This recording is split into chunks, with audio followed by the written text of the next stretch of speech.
guys, so happy Bridgerton season 3 trailer day. I am currently unable to watch the trailer. A reaction will be coming soon. Okay, it will. Don't forget to subscribe so that you see that video as soon as it comes out. I figured it was only right to give my trailer prediction. The biggest prediction I think I have, and the first thing I want to open with, is that I kind of think that this trailer might be a little slimmer in terms of the amount that we see, simply because this is the first season of Bridgerton that's going to have a mid-season split, and therefore I think we're going to get a little bit of some mid-season teasers or sneak peeks or even possibly another trailer. But I do think they're going to have to focus on Penelope and Colin in this in terms of moving the plot along. But we not only have the Colin and Penelope plot, but we've got all the stuff that went on with the Featheringtons last season, and possibly most importantly, the fact that Eloise now knows that Penelope is Lady Whistledown.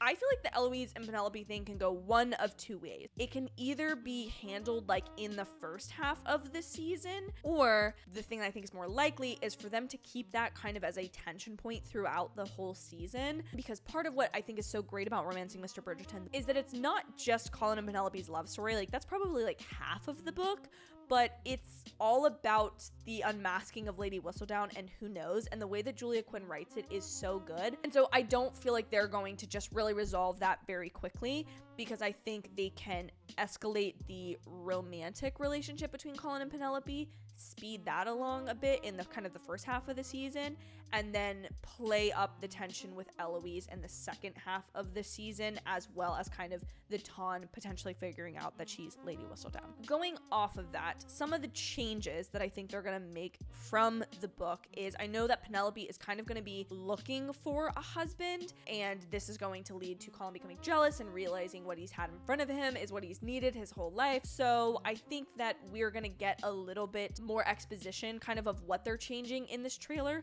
So I think we're gonna see the suitor. They've already released photos of Penelope and the suitor together, so I think they're gonna play that aspect up quite a bit, as well as the fact that in the last season, if I'm remembering correctly, the Featheringtons were not in the most stable of financial situations, and so it feels like it might be part of the reasoning behind Penelope wanting to get married is secure some financial stability for her family, or a way to possibly use the Whistledown money for her family. The other thing in the book that I think is hilarious is that Penelope's mother, Portia, is like so excited that Penelope has never gotten married and that she's a spinster, because she's like, I'll have someone to spend the rest of my days with, like I'll have someone to grow old with. And Penelope's like, no, like I don't want that. I think one thing we'll see quite a bit more of in the trailer is more of the journal and Colin hurting his hand scene, which we've already sort of seen in a sneak peek. That's at least my prediction of what we've seen, because I think the two scenes from the book that we've seen so far have been that journal scene, as well as Lady Bridgerton's ball, where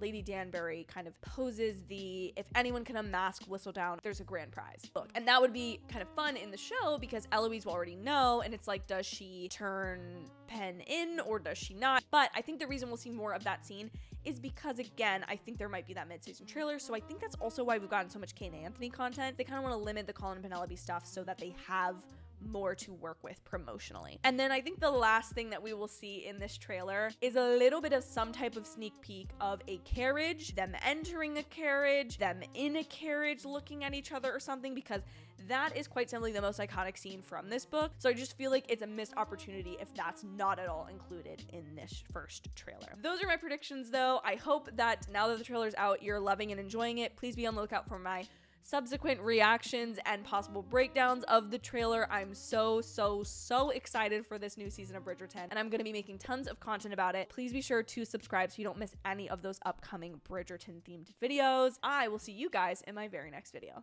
Bye, y'all.